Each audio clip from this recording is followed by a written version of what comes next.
साल 1997 में आई कमल हसन सर की एक कॉमेडी फिल्म चाची 420 के बारे में।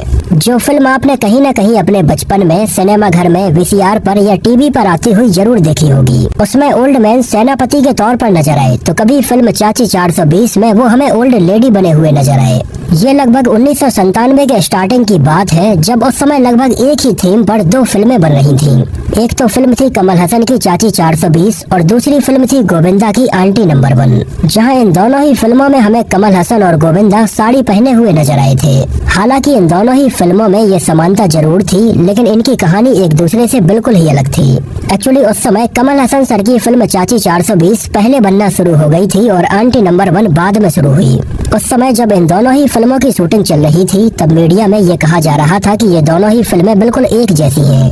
हालांकि बाद में कमल हसन और गोविंदा एक दूसरे से मिले और दोनों ने मिलकर एक दूसरे की फिल्मों के कुछ रेफरेंस देखे, तब ये बात क्लियर हुई कि इन दोनों ने अपनी फिल्मों में साड़ी जरूर पहनी है, लेकिन ये दोनों ही फिल्में एक दूसरे से बिल्कुल अलग हैं। तो इसमें कमल हसन की फिल्म चाची 420 काफी अच्छी थी, जो कि 19 दिसंबर 1997 को रिलीज हुई थी और आंटी नंबर 1 मई 1998 में रिलीज हुई थी। लेकिन इसके साथ ही साथ कमल हसन ने फिल्म चाची 420 को डायरेक्ट भी किया था, जो कि कमल हसन के करियर की बतौर डायरेक्टर पहली फिल्म थी। चाची 420 में हमें कमल हसन के अलावा तब्बू, अमरीश पुरी, बेबी सना, ओम पुरी, जॉनी वाकर, परेश रावल, नसार और आयशा जुल्का जैसे एक्टर्स नजर आए थे। और 1997 में ये बॉक्स ऑफिस पर पैसे कमाने के मामले में 11वें नंबर पर रही थी। तो इस साल पहले नंबर पर थी बॉर्डर, दूसरे नंबर पर थी दिल तो पागल है, तीसरे नंबर पर थी इश्क, चौथे नंबर पर थी परदेश और 5वें नंबर पर थी जिद्दी। चाची 420 को IMDb पर लगभग 14,000 से भी ज्यादा लोगों ने 7.4 आउट ऑफ 10 रेटिंग दी हुई है। एक्चुअली कमल हसन की काफी पहले से ही ये इच्छा थी कि उन्हें किसी ऐसी फिल्म में काम करना है जहां पर वो पर्दे पर साड़ी पहने हुए नजर आए, और कमल हसन ने चाची 420 बनाने के बारे में प्लान किया। हालांकि उस समय इसका नाम चाची 420 नहीं बल्कि चिकनी चाची रखा गया था और इसी नाम से इसका मुहूर्त क्लैप भी दिया गया था।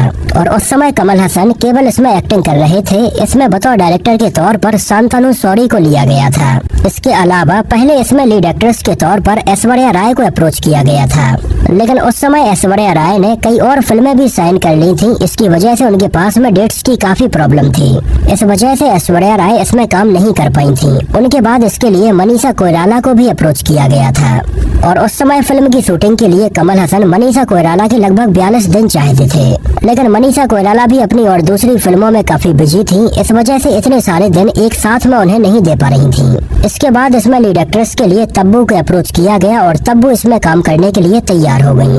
उस समय कमल हसन ने बताया कि फिल्म में उन्हें साड़ी पहननी थी और इतना ज्यादा प्रोफेशनल मेकअप करना था, जिस मेकअप को करने में और तैयार होने में उन्हें लगभग 5 से 6 घंटे का समय लग जाता था। इस वजह से स्टार्टिंग के 4 से 5 दिनों में वो ये देख ही नहीं पाए कि आखिर ये फिल्म कैसी शूट हो रही है, क्योंकि उस समय उनका पूरा ध्यान अपने मेकअप के ऊपर और अपनी एक्टिंग के ऊपर ही था। लेकिन उन्होंने बताया कि इसमें काम कर रहे ओम पुरी एक दिन उनके पास में आए और उन्हें बताया कि फिल्म शायद अच्छी नहीं बन रही है, जिनके बताने के बाद कमल हसन तुरंत शांतनु से मिले और बैठकर फिल्म के रेसेस देखे। और ये देखने के बाद कमल हसन को लगा कि ये तो वाकई में उतनी अच्छी नहीं बन रही है। उस समय कमल हसन ने यह डिसाइड किया कि आगे चलकर फिल्म और खराब ना हो, इस वजह से वो खुद इसका डायरेक्शन करेंगे। और लगभग 5 दिन फिल्म को शूट करने के बाद शांतनु फिल्म से बाहर हो गए थे और उनके साथ में अश्विनी भावे भी इससे बाहर हो गई थी। और जब कमल हसन ने इसके डायरेक्शन की कमान संभाली, तब इसका नाम चिकनी चाची से बदलकर स्त्री 420 रखे जाने के बारे में प्लान किया गया। और कुछ समय तक स्त्री 420 ही इसका टाइटल रखा गया था, लेकिन आगे चलकर इसको बदलकर चाची 420 कर दिया गया। उस समय फिल्म से बाहर हो जाने के बाद शांतनु ने भी मीडिया में काफी कुछ बोला, यहाँ तक कि उन्होंने कमल हसन के ऊपर कई एलिगेशन लगाए कि कमल हसन के फिल्म को देखने का नजरिया वही साउथ इंडियन वाला है, जबकि शांतनु इस फिल्म को हिंदी ऑडियंस के हिसाब से बना रहे थे। और अगर उन्हें ये पहले पता होता कि कमल हसन इतना ज्यादा इंटरफेयर करते हैं, तो वो कभी ये फिल्म साइन ही नहीं करते। उस समय शांतनु केवल यहीं तक नहीं रुके, उन्होंने कहा कि फिल्म के सेट पर कमल हसन का बाकी एक्टर्स के साथ में भी काफी बुरा बर्ताव रहा, और यही एक रीजन था कि अश्विनी भावे ने भी ये फिल्म बीच में ही छोड़ दी थी। इस बारे में कमल हसन ने बताया कि उन्हें फिल्म में इस गेटअप में आने के लिए लगभग 5 से 6 घंटे मेकअप करवाना पड़ता था। इस वजह से इसमें काम कर रहे बाकी एक्टर्स को उनका थोड़ी इंतजार करना पड़ता था।